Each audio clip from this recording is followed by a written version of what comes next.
Olá, pessoal, bom dia. Eu sou o professor Celso Araújo Fontes e essa é a nossa quarta aula do curso de Inteligência Artificial e Processamento de Linguagem Natural. Deixa eu conferir aqui se está gravando direitinho. Tá gravando, vocês estão comigo, vocês estão comigo.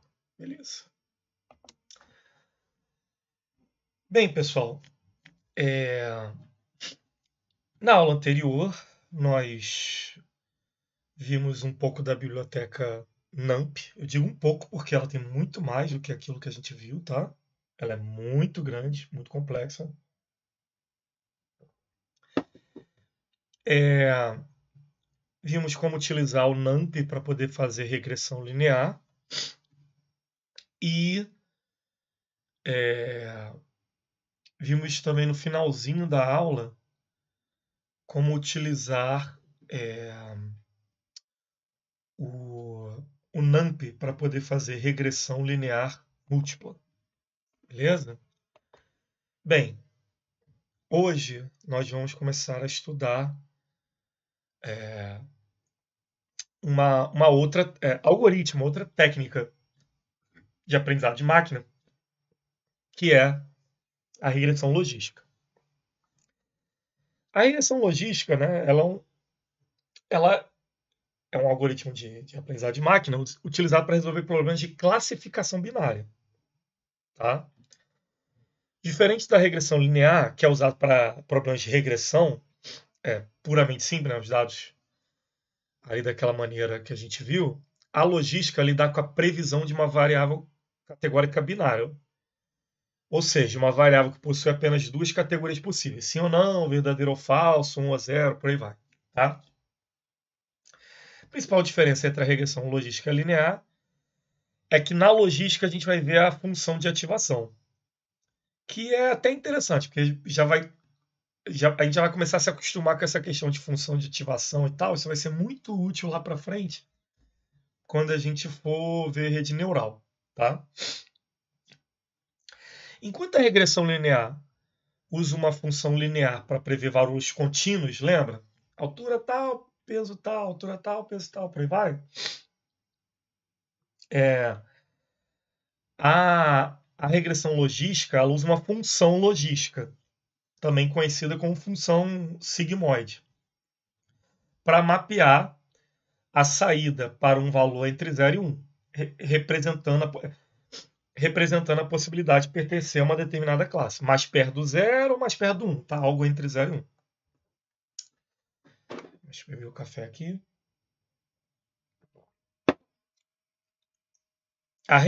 Assim, principais vantagens, tá, da regressão logística em frente à linear. Primeiro, a questão da classificação binária, tá? A regressão logística é especialmente adequada para problemas de classificação binária, onde a variável dependente possui apenas duas classes possíveis. Ela permite prever a probabilidade de pertencer a uma classe específica. Alguém lembra um tipo de tarefa de aprendizado supervisionado que, que tem muito essa característica de só ter duas classes lá da primeira aula? Alguém lembra? Era análise de. Alguém lembra? Dou-lhe uma, dou-lhe duas. Lembra que lá na primeira aula eu falei assim, dá para você fazer muita coisa com machine learning, né? Muitas tarefas diferentes. Uma delas é a análise de sentimento, né? Porque a análise de sentimento acaba sendo o quê? Se algo é positivo, isso é. Obrigado, Asa. Se algo é positivo ou se algo é negativo, entendeu? Então, a, o- a regressão logística já pode servir para esse tipo de atividade, tá? Já poderia servir para esse tipo de atividade. É claro que a gente vai ver que, mesmo ela servindo, a gente vai ter algoritmos, vai ter técnicas muito mais poderosas do que ela, tá? Mas ela é muito boa também, tá? Ela é muito boa também. Voltando aqui. Interpretabilidade. A regressão logística fornece coeficientes ou pesos para cada variável independente, o que permite interpretar o efeito de cada variável no resultado. Esses coeficientes podem indicar se uma variável tem uma influência positiva ou negativa na probabilidade de pertencer a uma classe, o que é um pouco difícil de ver isso depois que você passa aquela fórmula toda lá de soma, multiplica e divide lá do regressão linear. Robustez em relação a acho que é outliers. A regressão logística é menos sensível a outliers, em comparação com a regressão linear, que é a questão dos valores de fora e tal. Isso ocorre porque a função de ativação sigmoide limita os valores previstos entre 0 e 1, reduzindo o impacto dos pontos de dados extremos. Outra vantagem, lida com relações não lineares. A regressão logística pode capturar relações não lineares, por isso que o nome do coisa é regressão linear, né? Então, a questão da relação entre variável independente e dependente. Isso é possível por meio de uso de técnicas como adição de termos polinomiais ou transformação de variáveis. Bem, sem mais delongas, vamos começar a fazer o nosso código. Um primeiro exemplinho de regressão linear, de regressão logística utilizando o NumPy. Vocês estão me ouvindo? Tá tudo direitinho o áudio? Tá caindo alguma coisa? Não, tá de boa. Tudo funcionando, só. Ótimo. Então, mão à obra, tá? Eu vou começar aqui pegando, só para não ter que digitar isso aqui que ninguém merece, nossos dados de treinamento, tá? Abrir aqui o Tony. Deixa eu fechar essas outras abas aqui.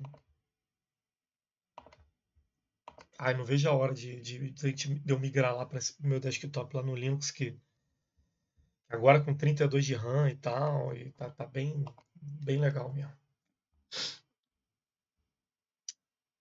Bem, esse vai ser o nosso dataset, tá, pessoal?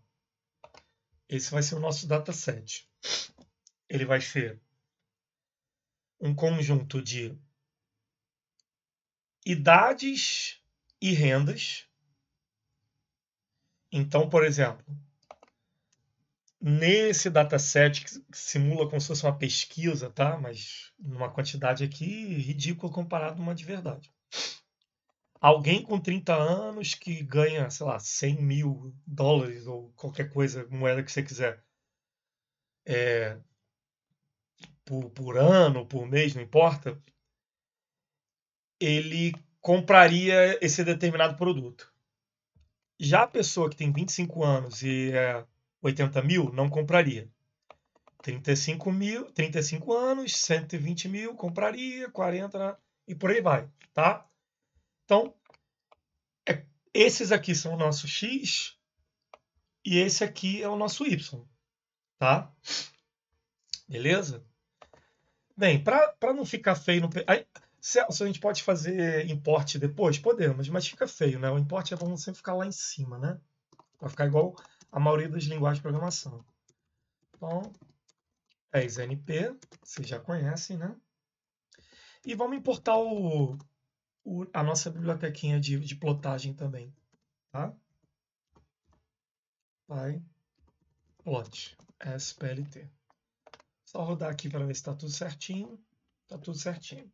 Estão comigo, estão comigo. Beleza. Bem, lembra que eu falei da questão da função de ativação? Então, vamos lá. Função de ativação vai ser o seguinte: def sigmoid z, tá? Para fazer igual a notação matemática. Tem alguém com o microfone aberto aí. Return, aí a fórmula, tá? A fórmula do sigmoide é essa. 1 dividido sobre 1 mais np, vou explicar tudinho, tá? Menos z. Tá? Vou explicar isso aqui tudinho. Olha só.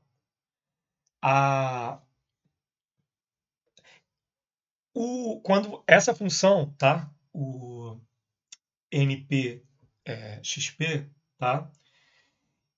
O que ela vai fazer? A gente vai utilizar ela para calcular a exponencial negativa, tá? Essa função aqui. E ela calcula o quê? Utilizando, ela vai pegar esse número z aqui. Aí, no caso, para ser negativo, a gente inverte ele, né? Ele vai chegar um número positivo aqui, a gente vai inverter. O 2 vai virar menos 2. E a gente eleva ele ao número de Euler, tá? Que é uma constante da matemática, tá? Uma constante lá que é 2,7, sei lá o que, tá? Que é o tal do número de Euler. E o sigmoide, ele é basicamente, ele tem essa, é até o símbolo dele, essa característica de ser algo assim, né? Você tem lá os eixos. E aí, se eu não me engano, ele fica mais ou menos um S assim, ó. Fica mais ou menos um S assim. Quer ver? Deixa eu pegar aqui na internet direitinho. Sigmoide para mostrar para vocês. Um é isso, né? Parece essa coisa aqui, não tem nada a ver. Não, perdão. Aqui, ó, eu fiz assim, mas é assim, ó. Eu sou ruim de desenhar. Assim. É um S, é porque eu sou meio... Mas é isso aqui, ó, tá vendo? Então tá aqui a fórmula. Deixa eu abrir só a imagem aqui para mostrar para vocês. Abrir imagem em uma nova guia. Tá vendo, ó? Um pseudo S, tá? Um S aqui assim. E aqui a fórmula que a gente acabou de fazer lá. A gente não acabou de fazer isso aqui no Tony, ó. Quer ver, ó? 1 sobre, aí, dividido de 1 mais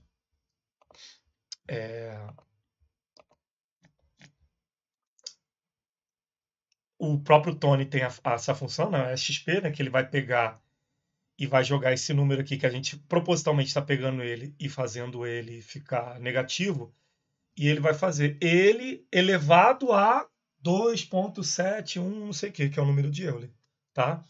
Essa função sigmoide, ela é para fazer o quê? Para pegar qualquer valor e fazer eles ficarem entre 1 e 0, tá? Por quê? Porque a classificação é binária, certo? Então você pode jogar 1000 aqui, 1000. Vai ter que ficar. Então, se a gente chega aqui, ó, e usa essa função, quer ver, ó? Print sigmoide. 99.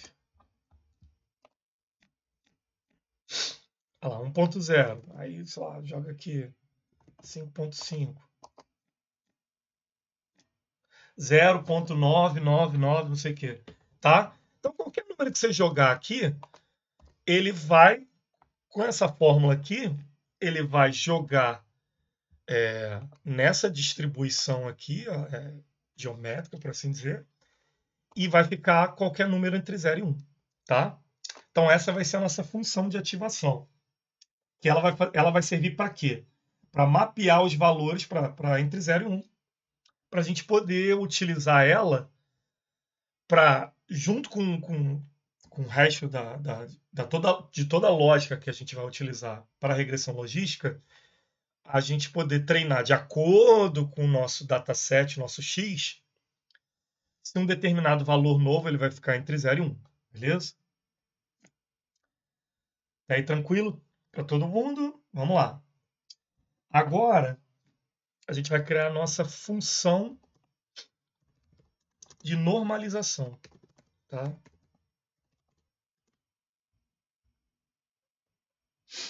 Então, vamos lá. A função de normalização ela vai ser o seguinte. Vou chamar ela de normalize. Ela vai receber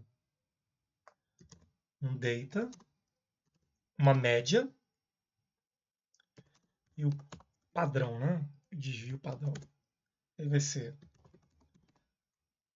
Ela vai retornar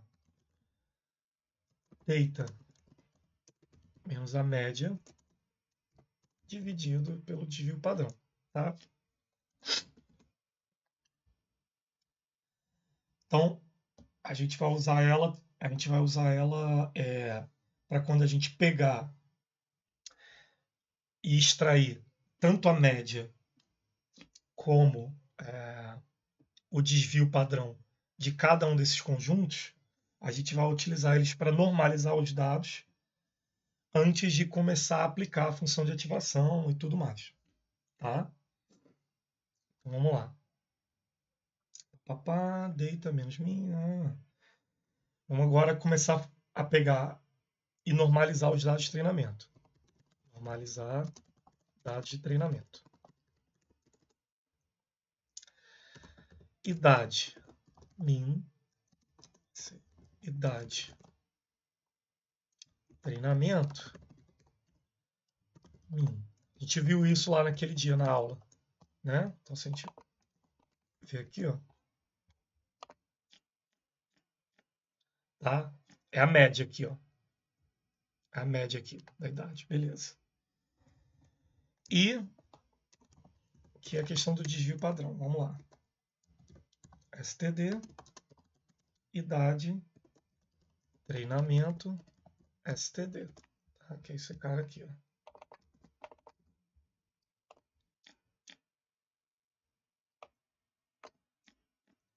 Desvio padrão é aquela questão lá da soma dos quadrados negativos dividido por não sei o que, tá? Aí eu vou copiar e colar, para te ganhar um tempinho aqui. Aí aqui vai ser renda, aqui vai ser renda, renda, e aqui vai ser renda, beleza? Bem, com esses valores, aí agora eu posso fazer normalização de fato. Idade, normalização. Aí o que eu vou fazer? Lembra aquela função, ela vai pedir os dados, e vocês lembram que usando o NumPy ele vai deixar eu fazer ele deixa eu fazer operações.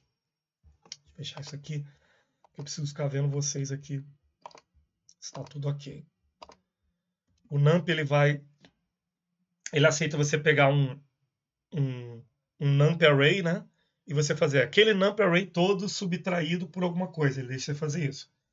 E aquela função de normalização, ela pede 3 parâmetros, certo? Vou ver se eu consigo. Para poder aparecer melhor. Então vai ser o seguinte, ó.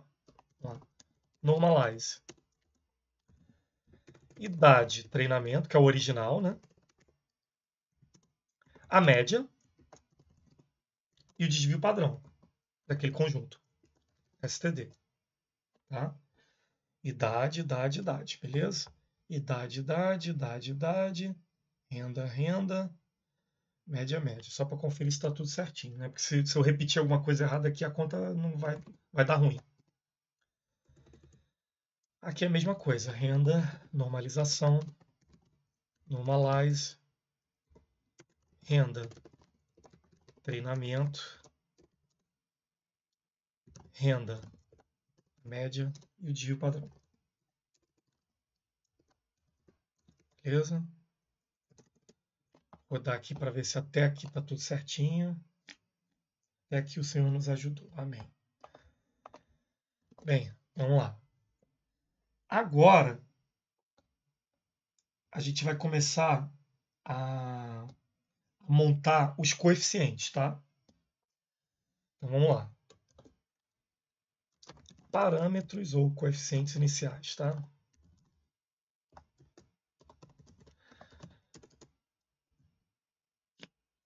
A gente vai usar até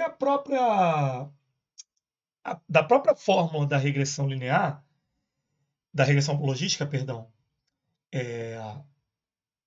a equação da regressão logística, quer ver? Se a gente for aqui no Google ver aqui, ou até aqui no próprio slide aqui, a equação da regressão logística, o que ela faz?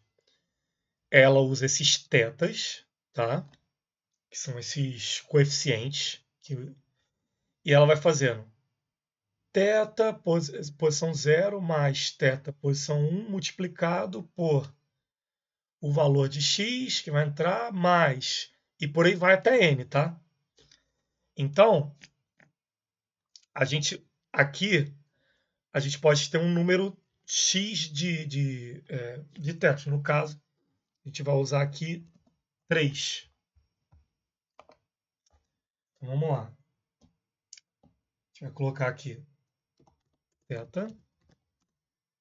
Vai ser NP, vai começar com 0, né? Por isso a gente vai usar aquela formulazinha para ele criar um NumPy, tá? Só para a gente ver aqui o resultado, lembrar o que ele faz, ó. Preencher o carinha com zeros, tá bom? Começar o cara com zeros. Esse aqui vai ser os nossos coeficientes. Coeficiente. Que o símbolo é aquele zero com um tracinho, com uma bolinha no meio. Isso aqui vocês vão ver bastante em várias técnicas de machine learning, que até, principalmente rede neural, que é o nosso alfa. O que vai ser o nosso alfa? Ele vai ser uma taxa de aprendizado, um valor que a gente vai aplicar na nossa equação para poder ajustar ele. E quando a gente começar a usar algumas bibliotecas, ajustar o próprio treinamento em si. Quando a gente começar a usar bibliotecas mesmo de machine learning, o que vai acontecer? A gente vai poder, na hora que estiver fazendo fine tuning, a gente vai poder dizer para a biblioteca de machine learning assim, olha, o alfa vai ser 0.2. Aí a gente vai lá, faz treinamento e vê que a precisão ficou baixa. Ah, tá, agora tenta com alfa 0.0 alguma coisa. Então, esse valor já é um valor que a gente pode usar para poder ficar assim, fazendo tuning, tá? Fazendo ajuste. Porque esse valor ele vai servir na conta, na equação, porque a gente precisa de um valor de desvio para poder, ele durante o treinamento, ele vai afetar a questão se ele vai ficar muito enviesado para um lado ou não, tá? Então, a gente chama o termo desse cara é alfa, tá? Até nas bibliotecas é alfa, mas no fundo, isso aqui nada mais é do que a taxa de aprendizado, tá? E um outro conceito que vai ser muito comum a gente ver também em machine learning, que é o número de iterações, que a gente vai ver muitas vezes com um termo em inglês epochs, tá? Então aqui, por exemplo, vou colocar com 1000, tá? 1000. Porque vocês vão perceber o seguinte, isso aqui eu ajustando vai afetar o resultado do modelo, tá? Vamos lá. Agora a gente vai preparar os dados de treinamento. Por quê? Esses caras aqui são múltiplos, não são? Eu preciso agora colocar eles em um formato em que eles fiquem prontos aqui para o treinamento, empilhados no caso. Então o que a gente vai fazer? Vamos lá. Preparando.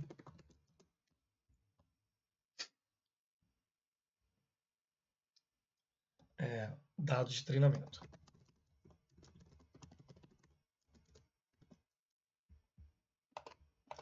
Pessoal, vocês estão conseguindo me acompanhar? Tá tudo direitinho aí?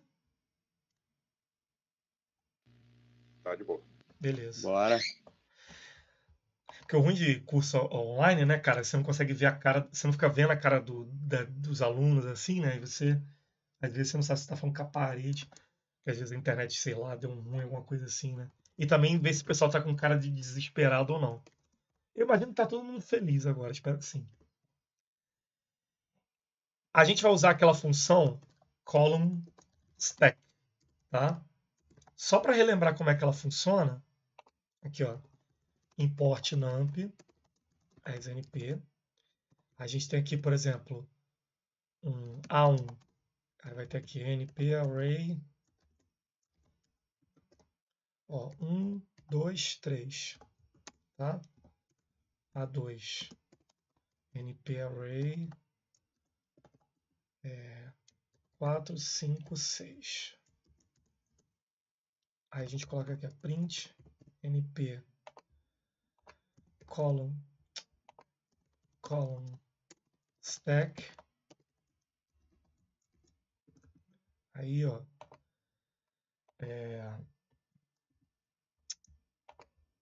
a gente pode chegar aqui e colocar o A1 e o A2. Tá? O que ele vai fazer? Column stack.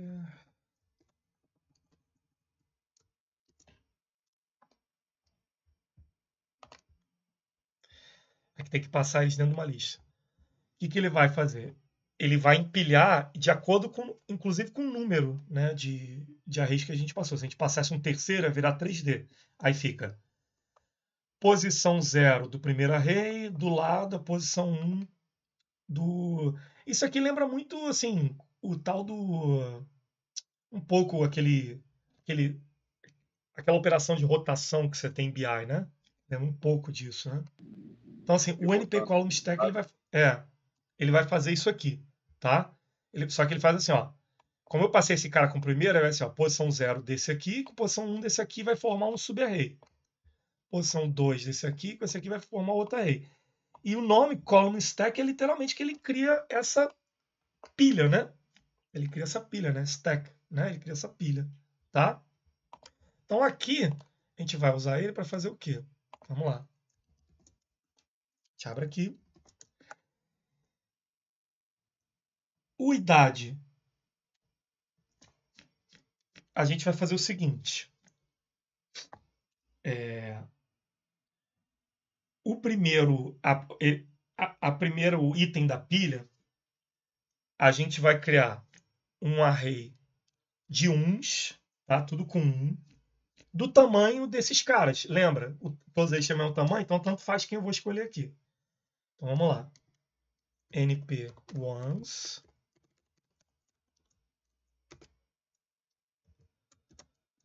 Aí vai ser tamanho, len, aquela função do Python, né, para trazer o tamanho de um array. Aí, pode ser aqui, ó, idade enorme, tá? Pode ser qualquer um daqueles. O segundo cara,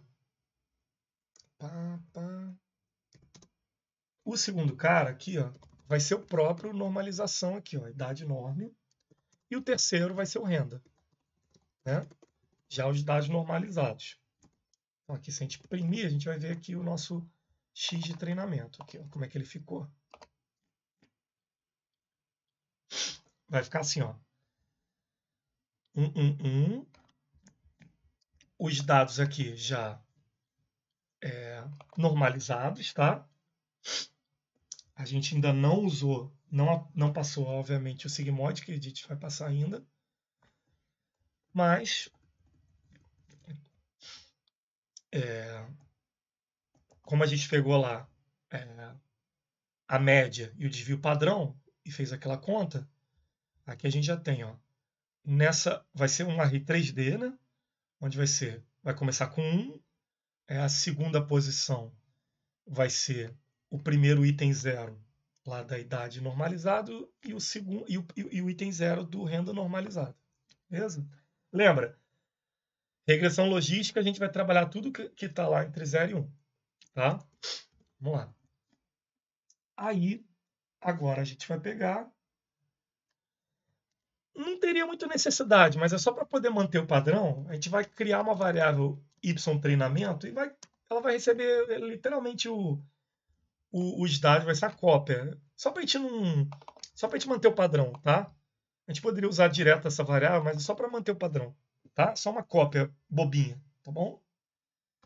E o que a gente está fazendo aqui? A gente está já preparando os dados normalizados para a gente começar a fazer uma técnica que é chamada de gradiente, tá? Deixa eu abrir um slide aqui para a gente falar sobre ela. Vamos lá.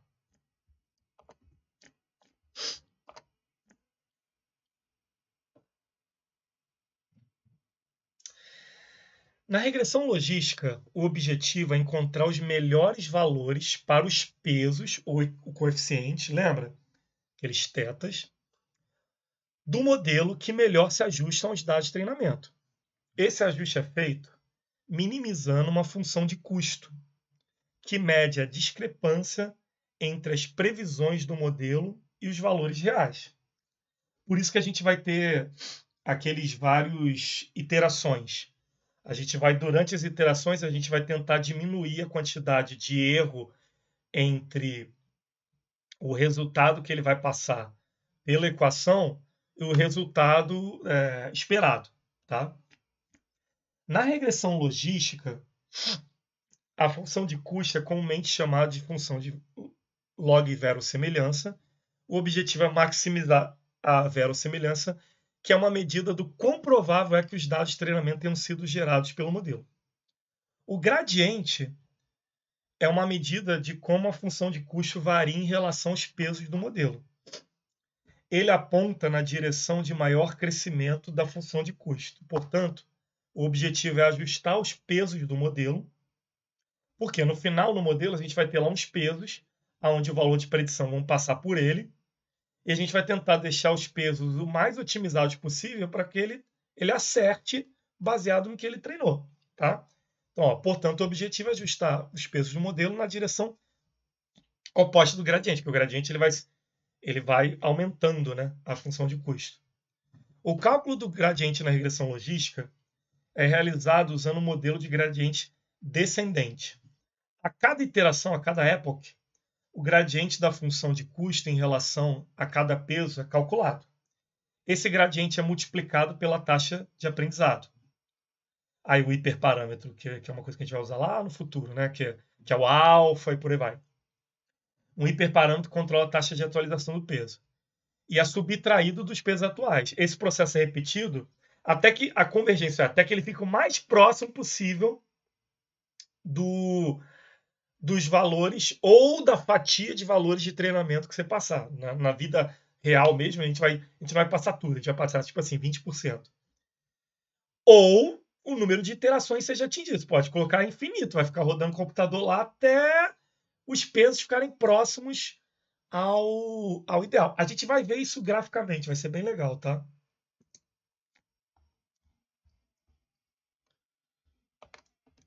Vamos lá. Vamos continuar nosso código aqui.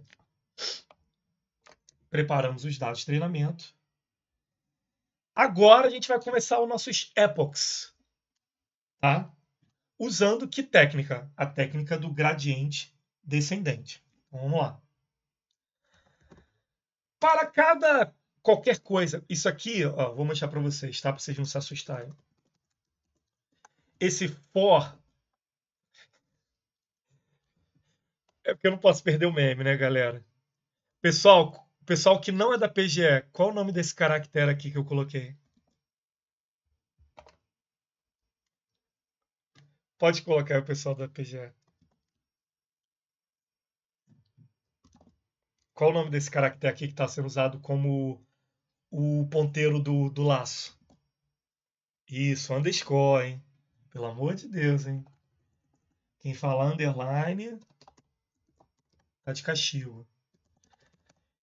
Número de iterações, tá? Deixa eu só colocar aqui um pass, só para ver se a gente tá tudo certinho.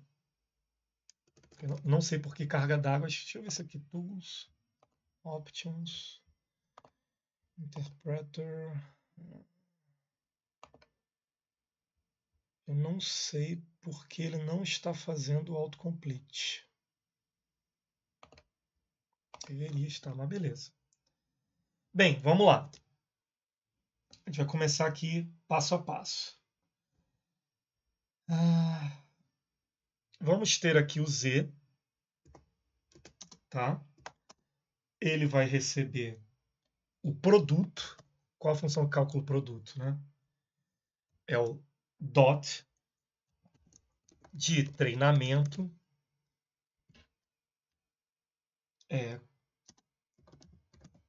e θ. Tá? Lembra aquela nossa formulazinha lá? Ó? Aqui, ó, Z recebe, tá? H vai receber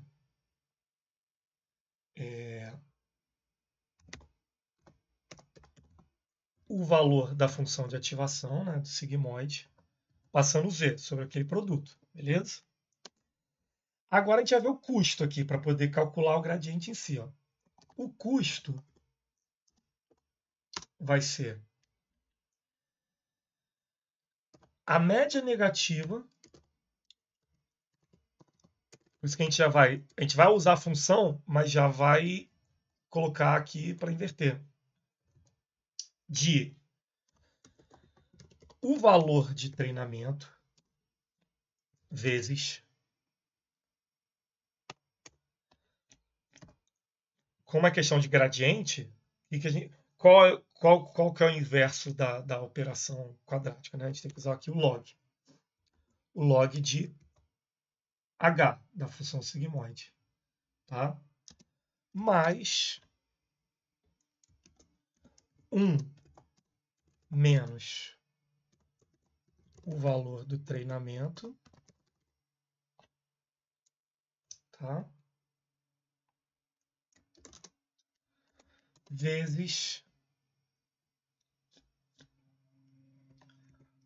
o log de 1 menos o resultado da função de ativação. Essa vai ser a nossa equação, tá? Para poder calcular o custo. Deixa eu ver se está tudo certinho aqui até agora. Coloquei sigmoide ali. Sigmoide, perdão.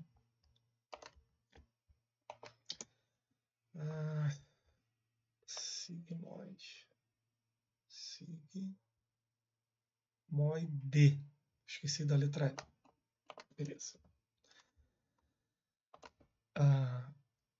Aí, nós vamos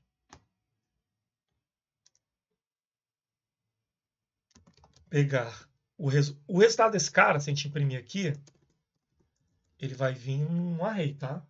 Então, se a gente colocar aqui, ó, print custo, para cada iteração, vai ser um print 1000 vezes, tá? Então, ali ele está calculando. Só que não está tendo variação nenhuma. Aí, o que a gente vai fazer? Vamos criar aqui, do lado de fora, um array chamado custos, tá? Aonde? Para aquela primeira iteração, ele vai ver aqui, ó, o custo deu isso aqui, ó, 0,69 e tal, passando pelo sigmoide, fazendo aquele ajuste com os dados tudo certinho. Aí o que a gente vai fazer? Vamos jogar esse cara dentro de um array aqui temporário, por assim dizer, tá? Custo, para a gente ver o quão distante que ele está,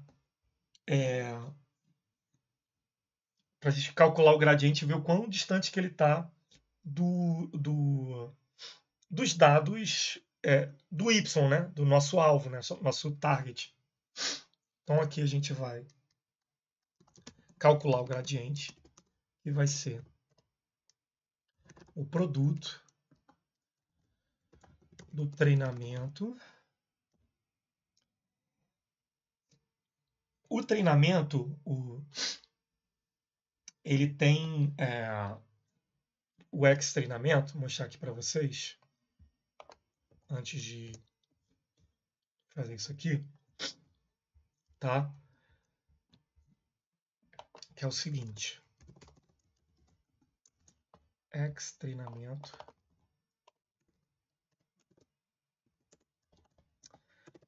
deixa eu só colocar um sysexit aqui, só para ele parar ali. Import sys.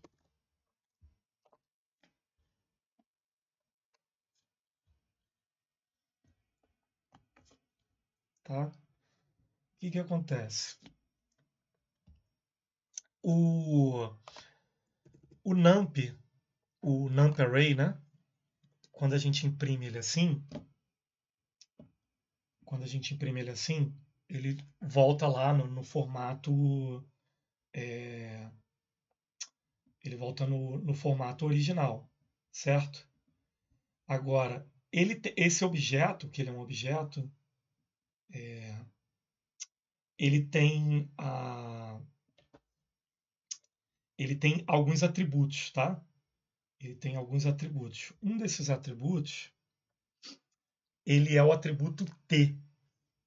Esse atributo T, ele é, na verdade, para trazer a transposição daquele array, tá? A versão transposta, por assim dizer, tá? Só que sem modificar os valores, tá vendo? Então aqui ele traz, só que sem modificar. Vou colocar para imprimir os dois para vocês verem a comparação aqui, ó. X. Agora o autocomplete resolveu funcionar. Tá? Ele traz aqui, só que sem... Tá vendo? Ele faz aqui também uma operação de pivô, né? Tá vendo? Ele vira, meio que faz vira à direita, né? E ficou aqui, ó. Todos esses caras aqui que estavam nessa coluna ficaram distribuídos nessa linha. Esses caras que estavam nessa coluna ficou na segunda linha. Então ele inverte aqui coluna com linha. E aí esse atributo T do NumPy ele faz isso. A gente vai precisar dele aqui para poder calcular o gradiente, para poder ficar no formato igual tá os outros carinhas, tá? Aí a gente vai usar ele aqui, ó, o T. Vamos pegar o resultado lá da função de ativação e ver a diferença, e calcular a diferença dele com o valor esperado de treinamento, tá? E dividir pelo tamanho lá dos valores de treinamento, que na verdade acaba sendo o valor de todos eles, né? Acaba sendo o valor de todos eles. Então vai ser isso aqui, ó. O produto da raiz transposta do x de treinamento, né?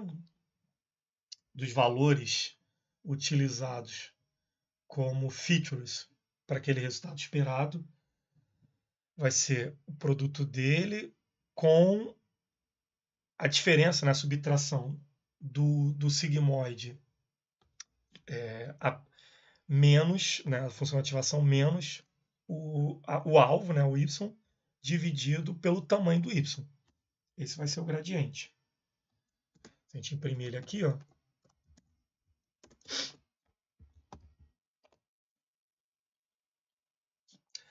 por enquanto não está mudando nada, obviamente, né? Por quê? A gente mexeu nos nossos coeficientes? Não, a gente vai mexer agora. Vai ser assim, ó, θ recebe ele mesmo menos, ó, ele mesmo menos, é a mesma coisa que isso aqui, ó, θ menos, tá? É a mesma coisa, tá? Ele mesmo menos o alfa. Lembra, eu preciso daquele valor que é um valor de ajuste, tá? Vezes o gradiente. Que vai ser aquela diferença, o quão longe que ele está do valor do treinamento. Agora o θ, a cada iteração, não sei se vocês concordam comigo, ele vai ficar mudando. Porque eu estou mexendo nele. Então ele vai começar a mexer, ó. Tá? Ó, tá vendo que ele está chegando ali, ó, perto de 0, perto de 1, tá vendo? A diferença está ficando pequena? Então é isso. Show de bola. Então vamos conferir aqui, ó. Fizemos o produto de treinamento com θ. Calculamos o sigmoide desse resultado, desse produto. O custo vai ser o resultado negativo, né, invertido, da média do treinamento vezes o log do resultado do sigmoide, somado a 1 menos treinamento, né, porque a gente está trabalhando com valor entre 0 e 1, vezes o log de 1 menos o sigmoide. Colocamos isso naquele nosso array de custos, tá?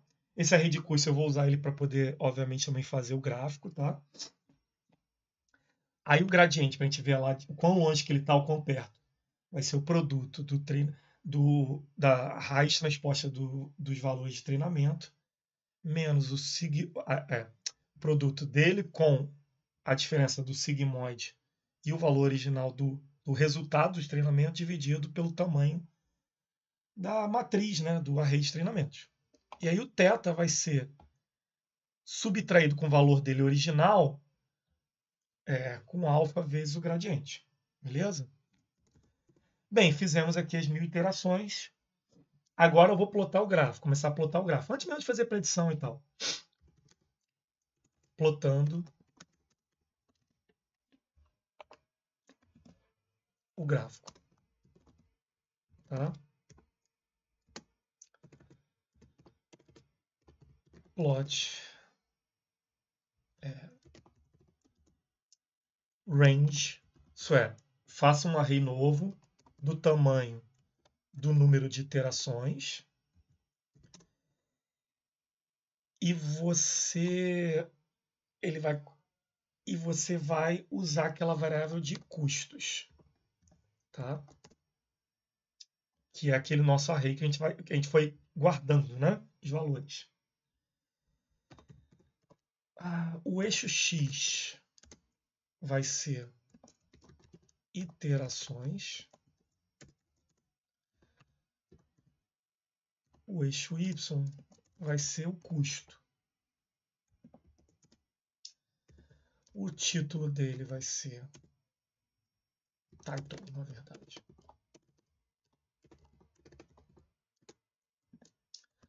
Convergência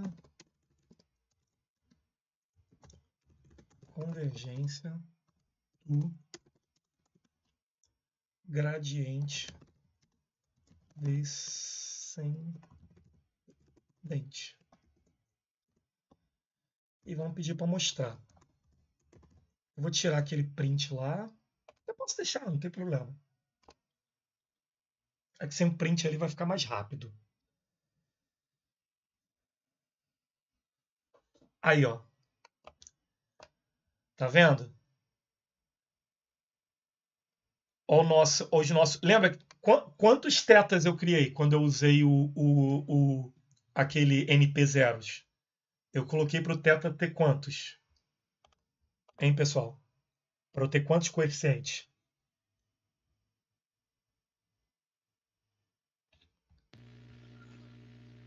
Pessoal? 3. Isso.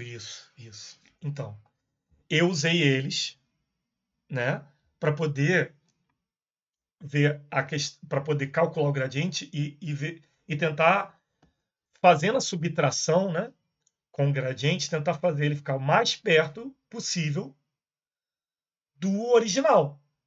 E aí eles vão ser os meus pesos, que eu vou utilizar eles depois, tá? Eu vou utilizar esses meus pesos depois para calcular com a função de ativação, que o θ vai ficar aqui guardadinho, tá? Esse valor. Que o valor final aqui, ó, vou colocar para ele imprimir só o valor final, tá? Para ficar mais rápido. O θ vai ficar aqui guardadinho, ó. Ele terminou com 0.0 tal, ficou bem próximo mesmo, tá? E você vê que quanto mais iterações eu fui fazendo, menor foi ficando a diferença entre ele e os valores originais, tá? Porque eu comecei com um valor lá qualquer, lá 1, 1, 0, 0, 0. E aí eu apliquei o sigmoide de primeira. Lembra, eu começava com o valor lá 6 ponto alguma coisa. Ele foi calculando essa diferença e foi aplicando alfa e os nossos tetas, eles foram ficando o quê? Cada vez mais próximos do original, tá? De chegar à precisão dos dados originais. Beleza? Então agora, eu vou até comentar esse plot aqui, tá? Por enquanto. Vamos usar o nosso modelo, fazer predição. Então a gente vai fazer aqui predição. Idade. Predição.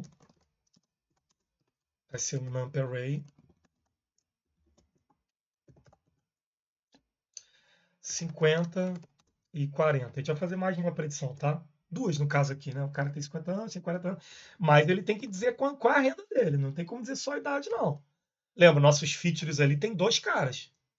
Senão, a brincadeira não acontece. Number array. Um vai ter, sei lá, 1.110.000 reais aqui, ó. 1, 2, 3, 4, 0, né? 1.110.000 reais, dólar, não importa. E o outro não, vai ser bem menos, 3 mil só. Tá? Vai ser bem, tem uma discrepância proposital mesmo. A gente não pode simplesmente sair aplicando o sigmoide lá com esses valores aqui. A gente vai ter que fazer o quê? Uma espécie de tratamento nos dados para eles ficarem no mesmo formato que a gente fez para o treinamento. Então, o que a gente faz? O que a gente fez originalmente lá em cima? A gente não normalizou? Então, a gente vai normalizar aqui, ó. Normalização, aquela mesma coisa. Vai ser idade, predição. Vou colocar aqui idade, pred, norme. Vai ser normalização de idade, predição. Só que com o quê? Com a média e o desvio lá do original, tá? Então aqui vai ser idade min, idade std. Não vai ser desse cara aqui não, tá? Vai ser baseado no que foi feito no original. Senão o sigmoide não vai servir para nada, tá? Renda, predição normalizada. Isso aqui, ó, normalize. Renda, predição. O original, a média do original, usado no treinamento. E o desvio padrão do original também.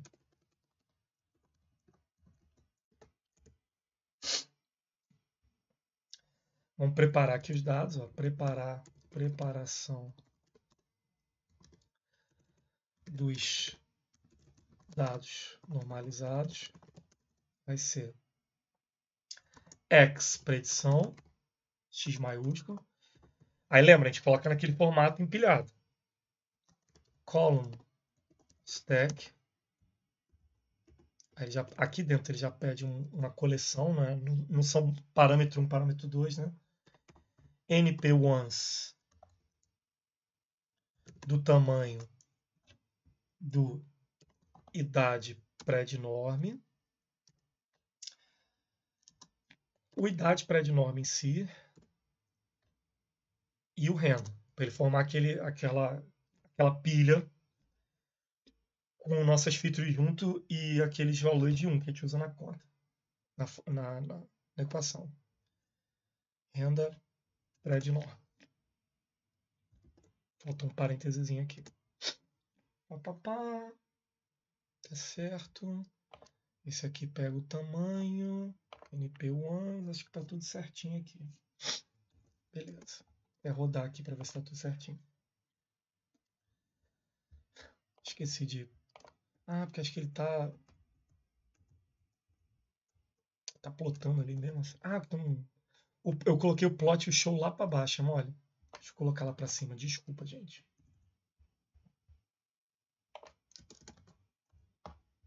Ele até pode plotar, mas vou comentar aqui o show para não ficar aparecendo toda hora aqui. Desculpem. Aí, agora a gente vai fazer a previsão. A previsão vai ser o seguinte, ó. Previsões, né? Porque tem mais de um ali, né? Cara com 50 anos, cara com 40. Sigmoide. Poderia ser uma função separada, tá? Previsão, regressão logística. Não tem problema não. É porque a gente vai usar depois um outro recurso que vocês vão falar, pô, não acredito. X, predição. E o θ, lembra que eu te falei, ó? São aqueles... Na verdade, são os tetas, né?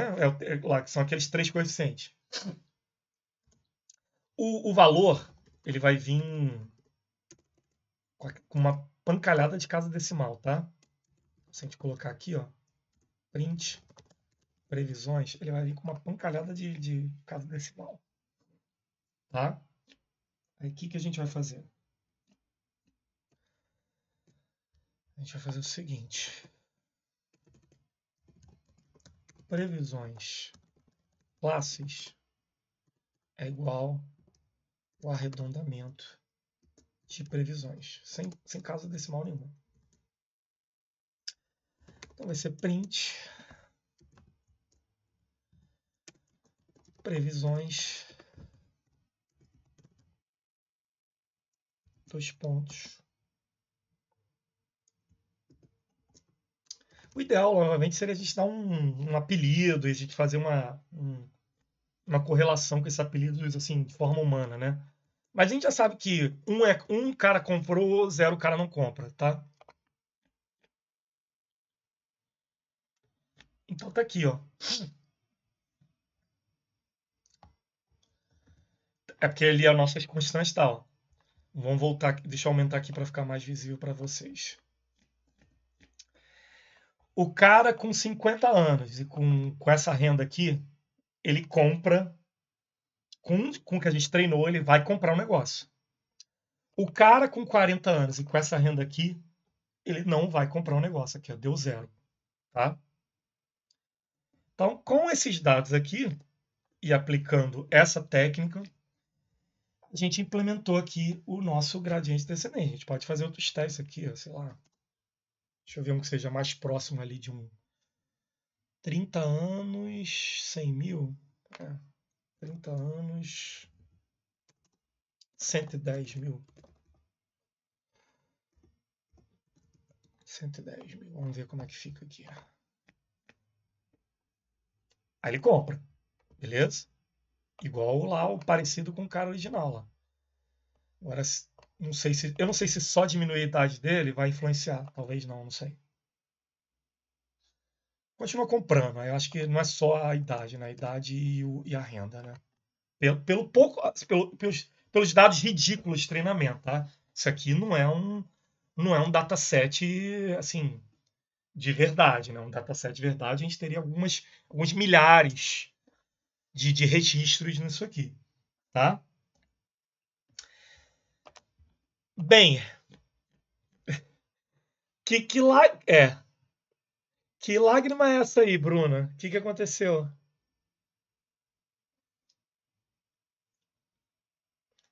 Não sei se você tá com fone, quer falar? Eu me perdi muito lá atrás. A gente revisa, não tem problema. Vamos lá, vamos devagarzinho, tá? Vamos devagarzinho.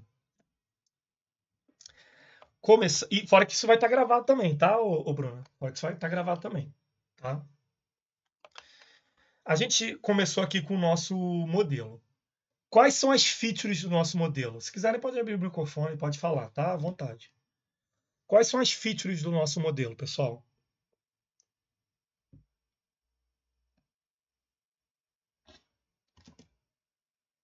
Ah, tá. O gargalo é a matemática. Eu vejo depois com calma. Não consigo usar o mic. Então, assim, ó, só uma revisão rápida. Ó, as nossas features. Mas, assim, ou no chat, pessoal, quais são as features desses dados de treinamento? Hein, pessoal? Me ajuda aí, me ajuda aí. Pode falar. Isso. A idade e a renda. Isso. E quais são as classes que a gente pretende... É o comprou e não comprou. Né? Exatamente. Então, o que acontece? A regressão logística que a gente implementou, a gente usou a técnica de gradiente descendente. A técnica descendente é aquilo que a gente viu ali no gráfico, tá? É aquilo que a gente vê aqui no gráfico. Que é o quê? A gente cria 3 coeficientes, 3 numerozinhos, tá? E a gente aplica o sigmoide, que é aquela função que faz aquele S quando a gente passa os valores, a gente passa qualquer coisa, 3 milhões ou menos, ele vai deixar tudo entre 0 e 1. A gente vai usar essa técnica com a normalização também dos dados, para eles ficarem lá entre menos 1 e 1, para a gente fazer o seguinte, tentar fazer o produto deles produto entre eles dividido pelo tamanho deles, para ver o quão longe ou quão perto eles ficam do original. No comecinho, pô, fica muito alto. Isso é, se a gente usasse um epoch só, em vez de 1000, cara, a predição ia ser uma bosta, entendeu? Por isso que a gente foi fazendo 1000, para poder tentar ele ficar o mais próximo possível dos dados de treinamento original. Então, assim, resumindo assim, a ópera é isso aqui. Tá? O custo, por isso que eu criei aquele array de custo. O custo é o quê? Eu pegar e ver o quão longe que ele está lá do original. E aí eu uso o gradiente para poder pegar essa diferença, tá? E subtrair ele do alfa, que é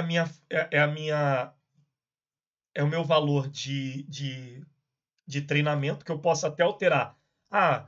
Ficou muito ruim, eu posso ficar ajustando. 0.2 ou 0.02. Que eu preciso desse valor para multiplicar pelo gradiente, um valor qualquer. Tá? De preferência um float. Tá? E aqui a gente já começa a ver que o Machine Learning ele é passível de ajustes. Eu posso mexer no meu número de iterações, eu posso mexer na minha função alfa também, tá? Para poder tentar obter resultados melhores. Isso eu estou dando spoiler de uma coisa que a gente vai ver muito lá para frente, que é o hypertuning, tá? Hypertuning. E com isso, eu apliquei de novo a mesma regra, normalizei. Celso. Oi, pode falar. Você pode mostrar de novo? Alô? Comprou o produto de treinamento, eu perdi essa definição. Onde é que ele está, o código?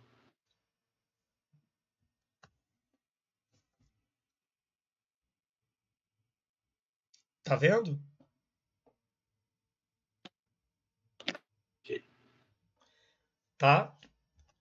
30 anos, 100 mil comprou, 25, 80 mil não comprou, tá? Então, o que ele vai fazendo? Ele pega os dados do treinamento e vai aplicando. Só que ele começa com uma aplicação bobinha. Essa aplicação ficou muito longe da realidade. Se eu fizesse uma iteração só, ele ia errar bonito. Até porque os tetas começam com 0, coitados. E eu aplico só o primeiro sigmoide aqui. Aí, eu vou fazendo essa subtração aqui no θ para poder ele cada vez mais eu ajustar os meus coeficientes para eles chegarem mais perto do original. E eu uso esses coeficientes para fazer a minha predição. Eu falo, pega os dados de predição que o cara passou aqui, qualquer. Eu não sei o que o cara vai passar. Se isso aqui fosse um programa de fazer predição, a gente nunca sabe o que vai vir. E faz o produto deles com aquele meu θ. É o θ original? Não. É o θ que passou por 1000 iterações e foi sendo calculado com gradiente para tentar ficar o mais perto possível do original. Então, esses meus coeficientes eles já estão treinadinhos para quando alguém aplicar o produto dele, o produto com ele, tentar chegar o mais perto possível da previsão de acordo com o que eu treinei. Isso foi o treinamento da regressão logística. Tá? Isso foi o treinamento da regressão logística. Agora, eu vou mostrar um negócio para vocês e vocês vão falar, não acredito, não acredito. Vamos lá. A gente vai refazer esse cara utilizando a nossa primeira biblioteca de IA, tá? Que é o Scikit-Learn. Eu vou fazer o código primeiro e vou explicar para vocês com calma, devagarzinho, e vou fazer uma introdução a essa biblioteca, tá? Vamos lá. Na verdade, duas. A gente vai usar o Pandas também para poder ler CSV rápido. Aqui. import pandas, import numpy, pandas pd é o padrão, fazer o quê? Vou importar aqui o sys também, tá? From. Não se preocupem em fazer esse código aqui agora, tá? Podem prestar atenção com calma e qualquer coisa eu passo aqui ou vocês pegam lá do slide, não tem problema nenhum. Copia e cola no chat, não tem problema nenhum. Eu vou pegar de um submódulo lá dele chamado Linear Model uma classe chamada Logistic Regression. Olha que maravilha. Deixa eu só ver se está tudo certinho. Está tudo certinho. Os dados que eu vou pegar agora, eu vou pegar de um CSV chamado empréstimos. Deixa eu ver se eu estou com ele aqui. Se eu não tiver, eu vou pegar ele aqui no meu GIST.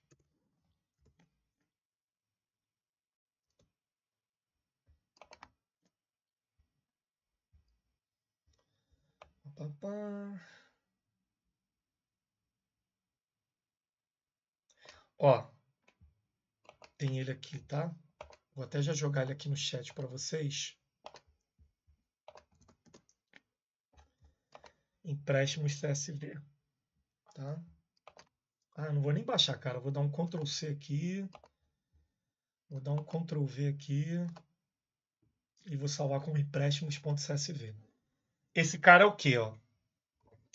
As minhas features não são poucas não, tá? Eu tenho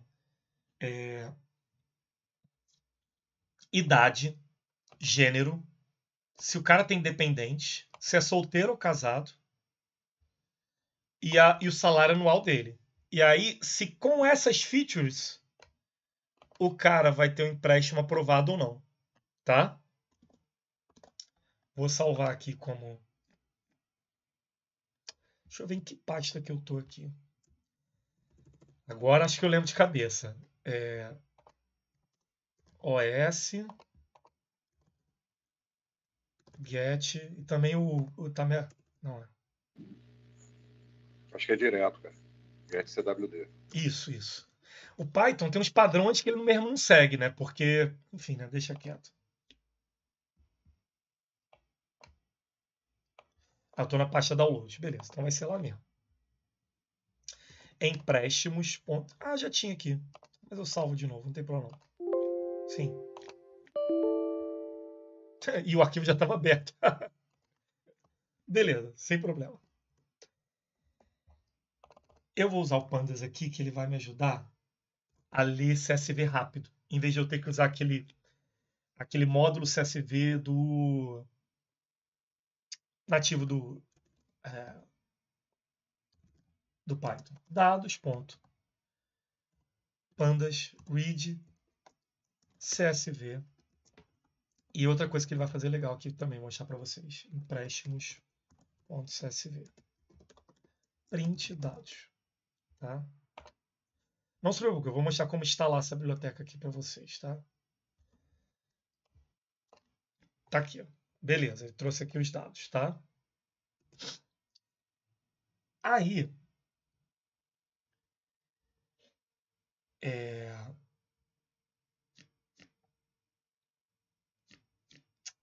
não, na verdade, desculpa, gente. Não era nem para estar usando pandas aqui, não.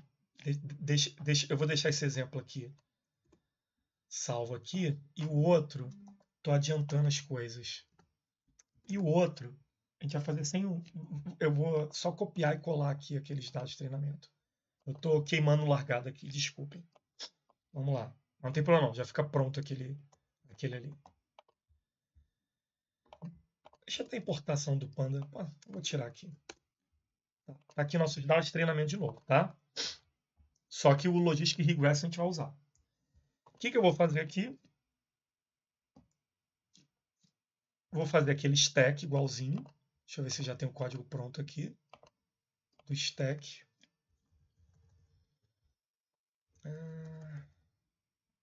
Só que o stack aqui vai ser mais simples. Porque ele mesmo já vai... O ScienceKit já vai fazer a mágica aqui, ó. X treinamento. Tá? Vou colocar aqui, ó. Dividir em x e y, né? X treinamento, NP, column, stack, vai ser o quê? Idade de treinamento e renda treinamento, tá? Y treinamento. Só por questão de padrão vem aquele mesmo papo, né? Comprou o produto, treinamento, tá? Então, só para lembrar, eu tenho aqui a minha pilha, né? Aquele meio que um pivô, meio que uma rotação, né?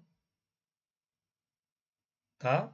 30 anos, 10 mil reais, tá? Todos eles numa reizão só, de 2 dimensões. E o Y é aquele cara original, não mudou nada. Olha que legal isso aqui, gente. Agora eu vou colocar aqui, ó, treinar o modelo usando regressão logística. Eu vou ter uma variável model que vai apontar para uma instância da classe Logistic Regress. Pessoal que não está acostumado com orientação a objeto em Python. O Python não tem isso aqui, tá? Ó. Tá? Python não tem isso. Quando eu faço isso, é a mesma coisa de fazer isso aqui. Tá ok? Pessoal aí que está acostumado com orientação a objeto? Tranquilo? Tranquilo? Beleza. Beleza? Tá? Então aqui é uma instância. Isso aqui é uma variável que aponta para um objeto da classe, uma nova instância da classe Logistic Regression. Essa classe ela tem uma pancalhada de método. Um deles se chama fit. Tipo, ajustar, né? Aí o que o fit faz? Olha o que o fit... Eu não sei se vocês estão conseguindo ver a minha tela. Quais são os dois primeiros parâmetros do fit? X e XY. Olha que molezinha, galera. Pimba, perdão. Pimba e pimba. Já treinei. Todo aquele código de fazer gradiente, tudo, tá aqui, ó, nessa linha só. Aí agora eu vou lá, vou pegar aquela minha idade de predição, aquela paradinha, vamos lá. Vou aproveitar aquele código lá, que, pô, não sou bobo, né? Ctrl C, Ctrl V é o melhor amigo do programador, não é?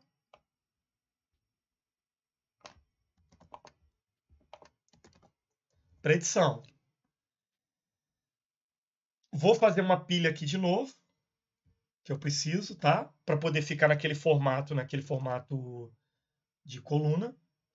Predição. Vai ser ó, X predição, valor que eu vou aplicar a predição. NP column stack. Aí vai ser idade predição, renda predição. Só isso. Igual a gente fez lá em cima, lembra? Y predição, que vai ser o valor mesmo, vai ser model, meu modelo já treinado. E olha a funçãozinha que ele tem aqui. Predict. X predição. Por que eu precisei fazer o column antes? Porque eu tô lidando com features de mais de um valor, tá? Desculpa ter queimado a largada aquela hora. Aqui ele tem uma pancalhada de valor. Esse aqui, 2 é mais fácil. Para aquele, a gente vai aplicar uma técnica chamada One Hot Encoding. Tá?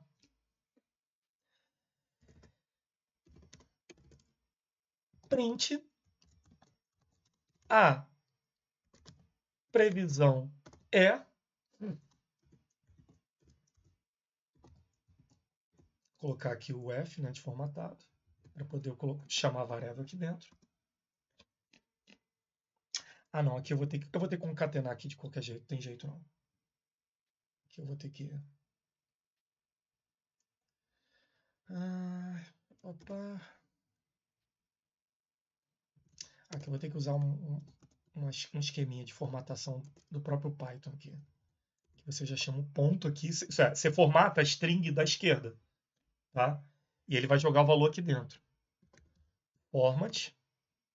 Eita, ele colocou format. Format. E ele vai pegar aqui o YPrед. Poderia ser direto o YPred também, né? Fiz besteira.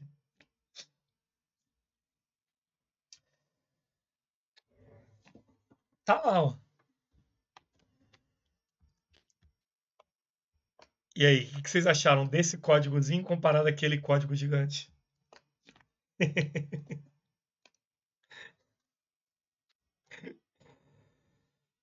Gostaram, né? Espero que sim. Espero que vocês tenham gostado. Acho que esse módulo aí te dá uma economizada. Né? Dá uma economizada, né? Muito mais prático, né? Então vamos voltar lá para o slide lá.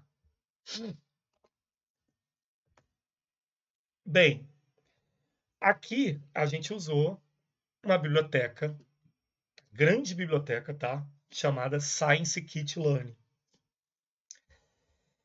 Ela tem esse...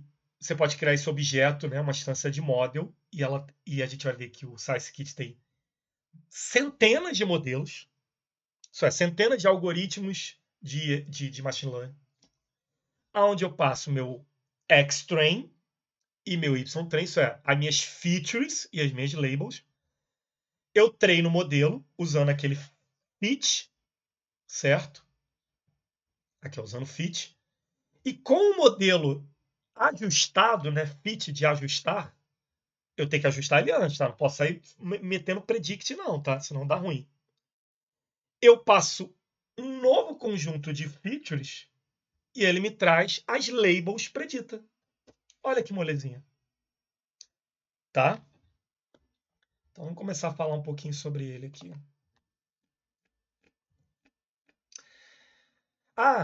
Antes disso, vamos fazer aquele exemplo mais complexo. Tá? Vamos fazer aquele exemplo mais complexo. Fazer agora o one-hot encode. Vamos lá. Carreguei aqui os empréstimos. E dessa vez eu usei o Pandas, né? É uma outra biblioteca que a gente também vai estudar. Fiquem tranquilos. Eu aqui agora... Lembra, aquele meu CSV, ele tem uma pancalhada de coisa. O que eu vou fazer? Eu vou usar a técnica de one-hot encoding, que é converter variáveis categóricas em uma representação binária, onde cada categoria vai ser uma coluna. Então vai ser, por exemplo, já que aqui é solteiro e casado, eu vou criar uma coluna chamada solteiro, por exemplo, e vai ser true ou false. Ou ele é solteiro, true, ou ele não é solteiro, que ele é casado. E por aí vai, tá? Então ele vai criar lá, por exemplo, na verdade ele vai criar uma coluna chamada Estado Civil Solteiro, 1 ou 0, tá? Gênero masculino, já que é o primeiro aqui, 1 ou 0. É assim que ele vai fazer, tá? Essa é a técnica que a gente chama de one-hot encode. A gente vai criar ela aqui agora, vamos lá. E o Pandas, ele ajuda a gente a fazer isso. Por isso que, na verdade, eu vou usar o Pandas aqui de novo. Dados. Pandas get dummies. É o one-hot encode dele. Tá? Dados. E eu vou dizer as colunas. Que eu quero que ele faça essa técnica. Gênero. E Estado Civil. Essas duas que eu acabei de falar. E vou pedir para ele dropar. Tira. Aqui, ó. A primeira cara. Tá? Tira os caras. Tá? Se eu imprimir aqui, olha como é que vai ficar os dados agora.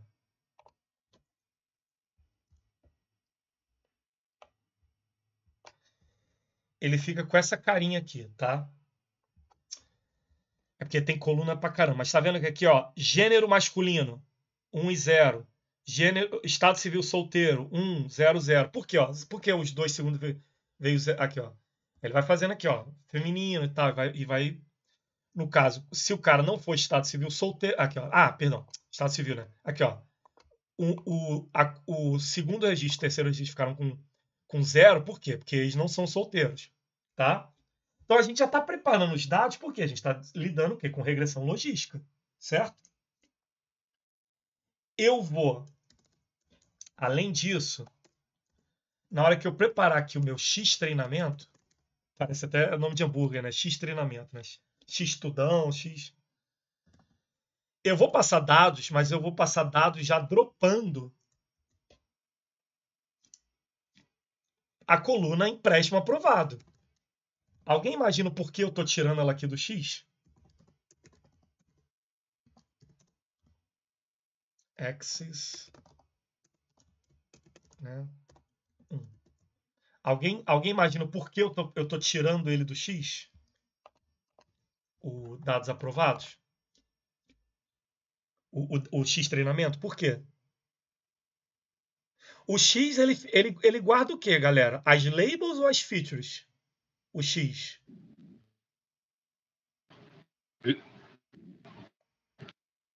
Oi? Não se acanhe, podem falar. As labels? Não. O X é as features. X é as features. O X é o que eu tenho de características para possivelmente adivinhar um resultado. Quais são as features nesse CSV aqui, galera? Vou até dar um zoom aqui absurdo. Idade, gênero, dependente, estado Exato. civil, etc. Salário anual. Mais algum ou não? O empréstimo aprovado, no caso, seria a label, né? Exatamente. Então, eu sei que é meio repetitivo esses conceitos básicos, mas eu vou martelar eles até isso ser tranquilão para todo mundo, tá? Quem me conhece sabe que é meu jeito didático. É a minha técnica didática. Porque, cara, quando a gente chegar em rede neural, essas coisas, o bicho vai pegar, tá? O bicho vai pegar. Então, assim, faz sentido eu deixar empréstimos aprovados em X treinamento? Sim ou não? Não. Exatamente. Então, por isso que eu estou dropando essa coluna. Tá? Fiquem tranquilo que a gente vai estudar o Pandas e vai ver como é que funciona. Mas aqui acho que é meio intuitivo, né? Método drop, eu tiro lá essa coluna. Y treinamento. Y treinamento vai receber que parte dos dados? Isso aqui, ele não tira do original não, tá? Ele devolve uma cópia sem essa coluna, tá? O dados continua tendo o empréstimo aprovado. Isso aqui é uma cópia, tá? Bem, qual é o Y nesse caso? É o... É o empréstimo aprovado. Exatamente. Então temos aqui o nosso X e o nosso Y, certo? Agora, eu vou usar aquele mesmo código. Model é uma instância de Logistic Regression. Model.fit. Olha a molezinha. X, Y. Ele vai treinar aqui. Vocês já vão ver. Por isso que eu queria estar no meu outro computador, que é bem mais poderoso que esse notebook aqui, sem vergonha. Apesar que esse CSV é pequeno, mas quando a gente começar a usar florestas aleatórias, essas coisas, e com um CSV graúdozinho, vocês vão ver a máquina rodando 1 minuto, 2, 3. E quando a gente começar a usar transforma, não sei o que, 3 horas de treinamento, por aí vai. Na placa de vídeo. Essa é a nossa vida, vamos se acostumando. O pessoal da minha assessoria já está acostumado, né, galera? Sim. Então, agora eu vou fazer a minha predição, tá? Eu vou fazer a minha predição. Ih, caramba.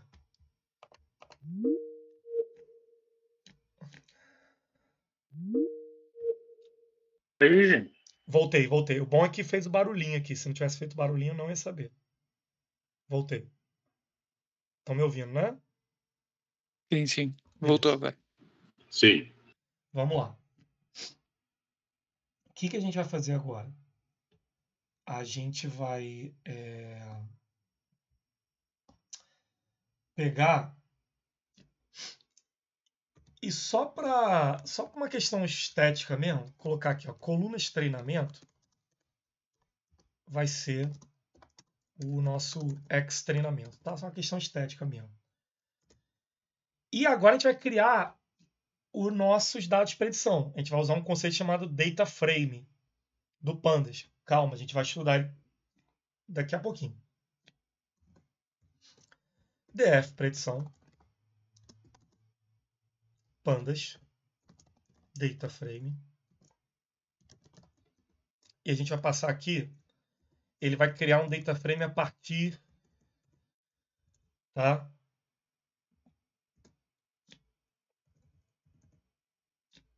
Desse nosso recurso do Python, que nada mais é do que um chave-valor, tá?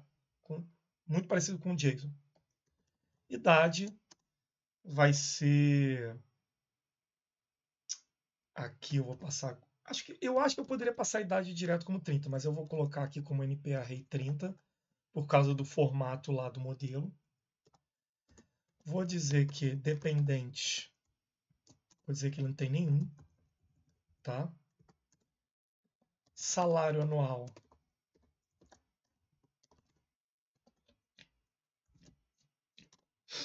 É 60 mil. 60 mil. 60 mil. Aqui, obviamente, se isso fosse uma aplicação de verdade, você tem essa obrigação de fazer o que eu vou fazer agora, tá? Que é o quê? Vamos lá, a gente olha aqui de novo e confere a gente confere aqui as colunas. Como é que ficou a coluna de treinamento? Então, aqui, ó, print, coluna de treinamento, column.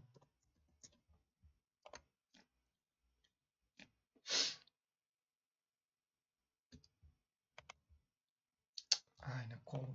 Columns, acho que é columns.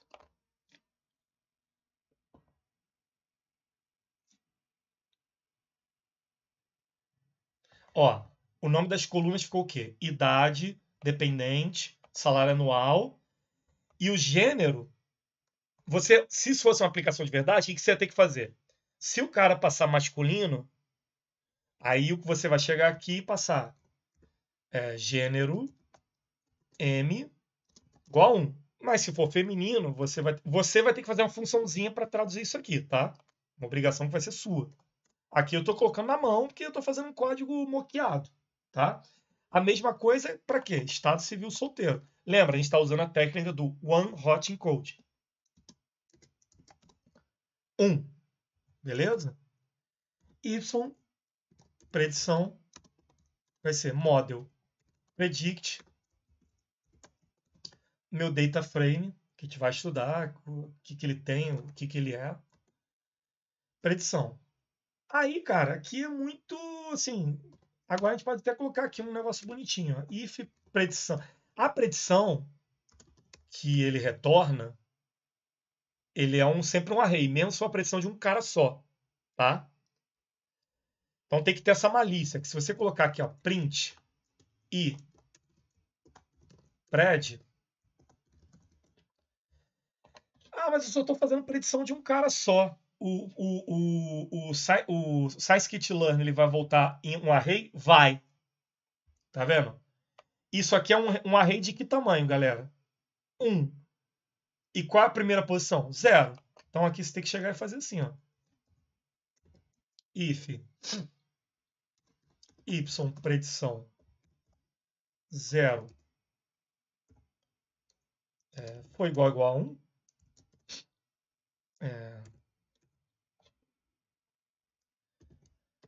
Sei lá, aprovado, né? Empréstimo aprovado.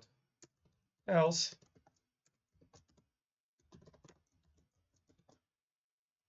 Reprovado.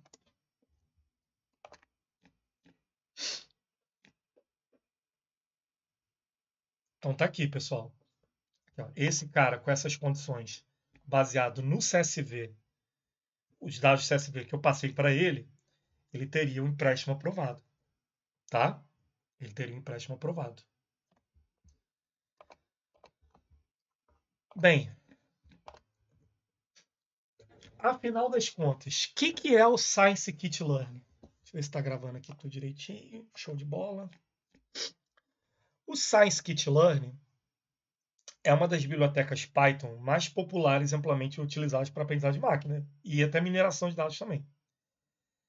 Ela oferece uma ampla variedade de ferramentas e algoritmos para tarefas de aprendizado supervisionado e não supervisionado também, tá? Além de utilitários para pré-processamento de dados e avaliação de modelos. Ué, cara, ela é um... Pensa nela como se fosse uma canivete suíço para machine learning, tá? Sim, eu usei ele para implementar o Levi, tá? Eu usei ele para implementar o Levi. Como é que vocês instalam ele? Aqui, ó. Mandar o comando aqui, ó. Pip install scikit. Acho que deve ser essa pronúncia, não sei se o Malsan tá aí. Scikit-learn, né, Malsan? Não sei se o Malsan tá aí. Acho que deve ser essa a pronúncia. Pip install scikit-learn. Quando você instalar, ele vai baixar algumas coisinhas. Deve demorar, dependendo da internet de vocês, alguns segundos, 1 ou 2 minutos no máximo. Porque ele é meio grandinho, tá? Ele é meio grandinho. Tá? Enquanto vocês deixam instalando, eu vou aqui falando aqui um pouco sobre o Scikit-Learn. Quais são as principais características do Scikit-Learn, tá? Ampla variedade de algoritmos. O Scikit-Learn inclui implementações de uma variedade de algoritmos de aprendizagem de máquina. Vamos ver se é isso mesmo? Vamos aqui, ó. Scikit-Learn Models. Ó. Esses aqui são os que ele tem de supervisionado, ó. Pouquinho, né? Pouquinho, né? Cada um desses aqui é um. Aqui, ó. Logistic. Ó, o que a gente acabou de usar. Tá aqui, ó. Tá no subconjunto que ele chama de modelos lineares. Entendeu? Aí tem aqui, ó. Tem o Sport Vector Machine. Ele tem vários tipos. Tá? Vizinhos próximos. Que já é... Aqui, ó. Gaussiano, bababá. Naive Bayes, que a gente vai usar. Árvore de decisão. E tem a parte aqui de rede neural dele também. Que aí já não... A gente pode usar, mas aí a gente já vai usar outras coisas para rede neural. Vai usar TensorFlow, PyTorch, por aí vai. Tá? Se a gente descer aqui... Então, assim... Você vê que ele tem uma variedade absurda para resolver diversos tipos de problema, para diversos tipos de tarefas diferentes. Tá? Ele tem uma API consistente. Então, vocês vão ver que se vocês trocarem lá e quiserem usar a regressão linear dele, assim, vai ser quase que um localizar substituir para vocês fazerem o código. A API dele é muito... Os métodos, o nome das coisas assim, é muito certinho, tá? Ele oferece algumas coisas para pré-processamento, que a gente vai ver, para codificação, então, para quando a gente começar a trabalhar com texto, para a gente poder fazer tokenização, encoding, por aí vai. Seleção de modelos. Seleção de modelos vai servir o quê? Para a gente começar a fazer achar melhor modelo e melhor parâmetros quando a gente fazer hipertuning. Hipertuning não. Hipertuning. Ele também tem bibliotecas para fazer avaliação, para trazer precisão, para ver se a precisão do nosso modelo em relação a uma fatia que a gente vai tirar do treinamento. Integração nativa com NumPy e com Pandas, por isso que eu já importei essas bibliotecas. E também integração com outras bibliotecas de IA. Tá? Por isso que ele assim, é top mesmo das galáxias mesmo. Isso aqui é um gráfico muito legal que tem lá na documentação do Scikit-Learn, que é o seguinte. é um fluxograma de como você escolher o algoritmo, o modelo certo, né? O classificador certo para o seu problema com o scikit-learn. Então, você começa aqui. Ele vai te perguntar. Você, no seu dataset, você tem menos de 50 amostras? Se você tiver menos, o que ele te manda fazer? Arruma mais. Tenho mais, beleza. Você quer fazer a predição de uma categoria? Se sim, ele pergunta: você tem os dados etiquetados? Você já tem os dados de treinamento dizendo para isso, para isso, para isso. Eu quero que dê true, quero que dê false, eu quero qualquer coisa. Se você já tiver, ele pergunta: você tem, vamos dizer, mais de 100 mil amostras? Se você tem, usa esse classificador. Se ele estiver dando um resultado ruim, parte para esse. Se você tiver menos que 100 mil, tenta esse. Se ele der ruim e o seu dado for textual, você vai usar o Naive Bayes, que a gente vai usar. Esse é o próximo cara. Se não, você vai usar o classificador de vizinhos próximos. Se não funcionar, você vai tentar esses dois caras aqui. Quer dizer, esse cara aqui dessa categoria aqui. Aí, voltando. Se você não tem o Y, que é o label, você vai usar o quê? Técnicas de aprendizado. O quê? Qual é o aprendizado que a gente usa quando a gente não tem o Y? Qual o nome do aprendizado, galera? Não supervisionado. Exatamente. Então ele pergunta: o número de categorias, mesmo você não tendo ele no treinamento, ele é conhecido? Se ele for e ele for menos de 10 mil, você vai usar o método mini-batch com o k-means. Se não, você tenta o k-means normal. Se não funcionar, você vai tentar essa técnica aqui, o GMM. Se você não sabe nem as categorias, te deram uma porralhada de dados, você não sabe nem o que seria a divisão daquela bodega. Se você tiver menos de 10 mil, você usa esse cara. Se você tiver... Isso aqui é engraçado, né? Você tá com azar. Tipo assim, você se ferrou. Infelizmente, cara, infelizmente. Tá? Agora, voltando para cá. Se você quer fazer uma categoria e você quer prever a quantidade, parte para regressão. Aí tem aqui, ó, menos de 100 mil, você diminui a quantidade de features e tenta essas técnicas. Mas, se você tiver mais, usa esse cara. É um cara muito mais potente do que o regressão logística, tá? Esse SGD. Tá? Mas você tem que ter uma quantidade relevante, pelo menos uns 100 mil. Se não for quantidade, você só tiver querendo ver os dados lá sem ser categórico, você vai usar esse cara. Aí depende aqui para você fazer o quê? A técnica de dimensão, redução de dimensionalidade, que você quer pegar um monte de dados lá que estão bagunçados, você vai diminuir para você ter uma visão, pelo menos, do que os dados são. Tá? Senão é que você está tentando prever uma estrutura. E aí, de novo, você cai naquela questão do você está com azar. Né? Top. Luck. Beleza? Aí aqui, por exemplo, seria a regressão logística usando PyPlot, o Pandas e o scikit-learn, tá? Mas vamos dar um intervalinho aí de 11h30, 11h40. Vamos dar um intervalo de 15 minutos só para eu beber uma água aqui, que eu estou falando direto. A gente volta aí umas 11h45, pode ser? Deixa eu pausar aqui. Bem, pessoal, vamos falar um pouco sobre o Pandas. Acho que todo mundo instalou, não instalou? Conseguiram instalar o Pandas aí? E o scikit-learn também? Conseguiram? Deixa eu só ouvir um áudio aqui, só um minutinho.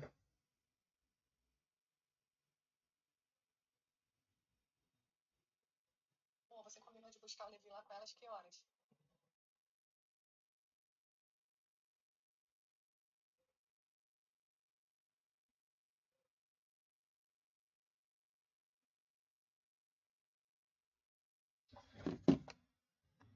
Bem, vamos lá.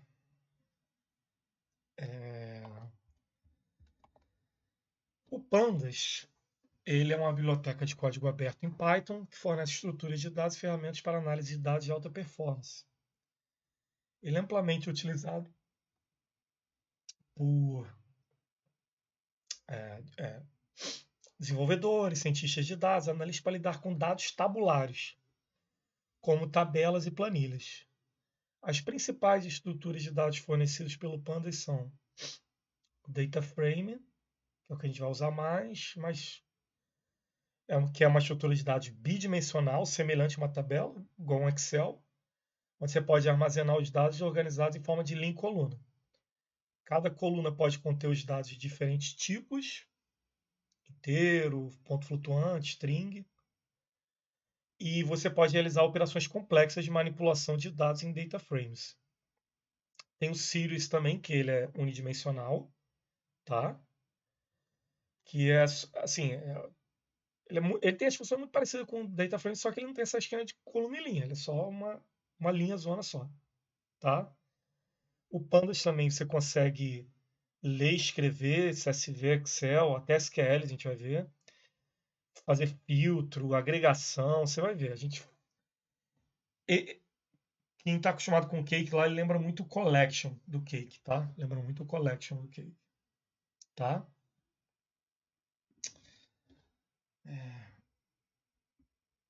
Vamos lá. Vamos fazer alguns exemplos aqui de Pandas para a gente entender como é que funciona esse data frame. Estão me ouvindo? Tá tudo certinho aí? Conseguindo me ouvir aí direitinho? Tudo tranquilo. Beleza. Beleza. Vamos lá. Show de bola. Importe Pandas SPD. Eu vou começar com um dicionário aqui de Python, né? Que é essa estrutura chamada de dicionário aqui, essa estrutura de chave-valor. Por quê? Porque a ideia do Pandas é normalmente você sempre converte alguma coisa para ele, tá? Parecido com o que a gente estava fazendo com o NumPy também. A gente fazia um array, passava ele como parâmetro para aquela função NumPy array.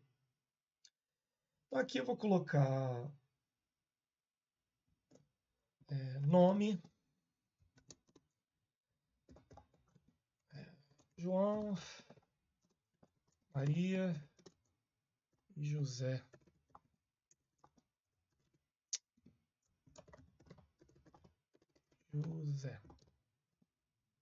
Tá? Idade 20, 30, 35. Cidade Rio de Janeiro.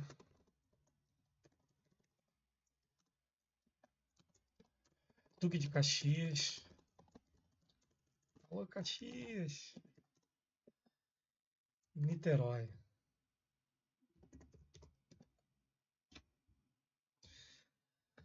Aí é o seguinte, isso aqui é dicionário tradicional. Aí como é que eu posso... Uma das maneiras que eu posso converter, né, para gerar um.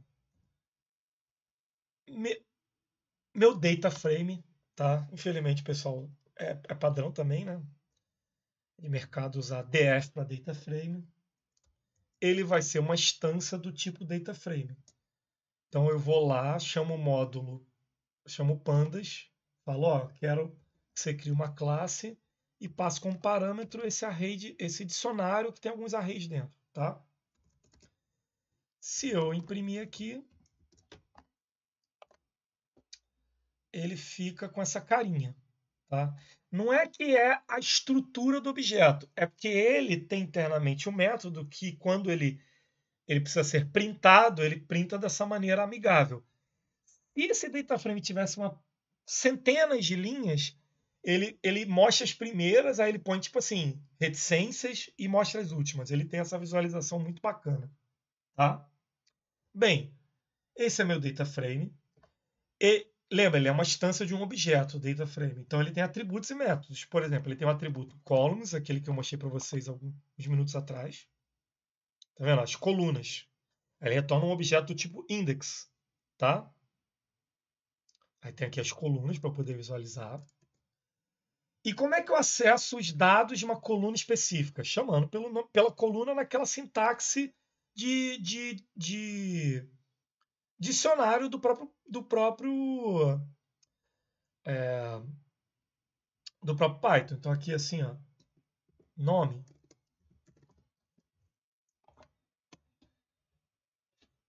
Aí ele vai trazer lá. Só que vocês estão percebendo que se eu pedisse para trazer o do dicionário, ó, data nome, o que ele vai trazer? Ele vai trazer um array, porque é o que está aqui dentro, ó. Na key nome tem um array de 3 posições. Só que o data frame ele simula como se fosse um Excel mesmo. Então, quando eu chamo no data frame, ele chama aqui, ó, na primeira linha dessa tabela é João, na segunda linha Maria, na segunda linha... Apesar que ele começa com 0, ele mantém essa coisa de computação, né? Onde a primeira linha é 0. Excel que começa com linha 1 para poder ficar amigável, o pessoal que não está acostumado. Tá? E se eu quisesse trazer uma linha específica? Eu posso fazer assim, ó, lock linha 1, que é a segunda linha. Então vai ser Maria. Aqui, ó, Maria, 30 anos, mora em Caxias, tá? Ou com uma coluna específica. Nome. Para trazer um dadozinho específico. Maria. Beleza? Quero extrair lá só aquela string. Maria. Tá? E filtro. Eu posso fazer filtro? Posso. É uma das coisas mais legais que tem no Panda. Vocês vão ver. Filtro. A sintaxe, no começo é um pouco difícil de se acostumar, mas vocês vão pegar o jeito. Meu filtro vai ser todo mundo que tiver idade maior ou igual a 30 anos. Isso é o filtro. Agora eu vou trazer os resultados, tá? Resultado. Eu pego o data frame e aplico nele o filtro. Tá? Na internet vai ser muito comum vocês verem assim, ó. Aí eu estou dizendo que essa sintaxe é um pouco estranho para a galera. Eu sei disso, tá? Mas ele vai de boa, tá? Se eu imprimir,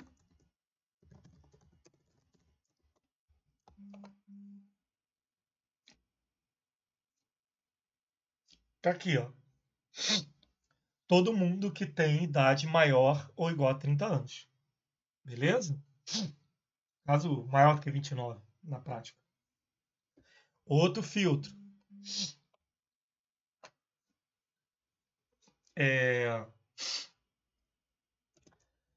Todo mundo que tem o nome. Aí eu tenho que forçar que o nome é da coluna string, tá? Porque na hora que eu criei o data frame, eu não disse exatamente os tipos, mas não tem problema. Isso aqui é para garantir mesmo. E eu uso a função de string, que qualquer string tem, do Python, que é a contains, letra O, por exemplo. Tá? Então ele trouxe João e José. Todo mundo que o nome contém a letra O. É como se fosse um like do SQL, né?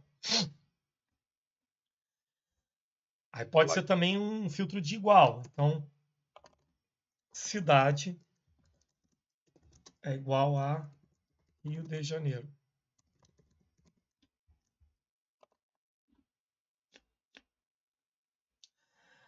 Ou um filtrozinho mais complexo, uma combinação.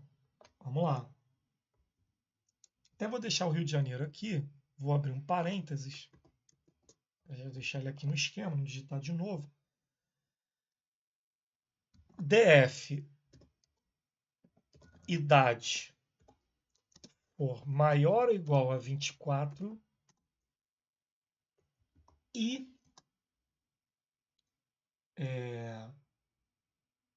DF cidade for Rio de Janeiro. Tá? Ai, calma aí. Não, é porque eu tenho que fazer, na verdade, tem que fazer assim, tá? Na verdade, tem que fazer assim, a sintaxe. Senão não vai rolar, não. Aí vai.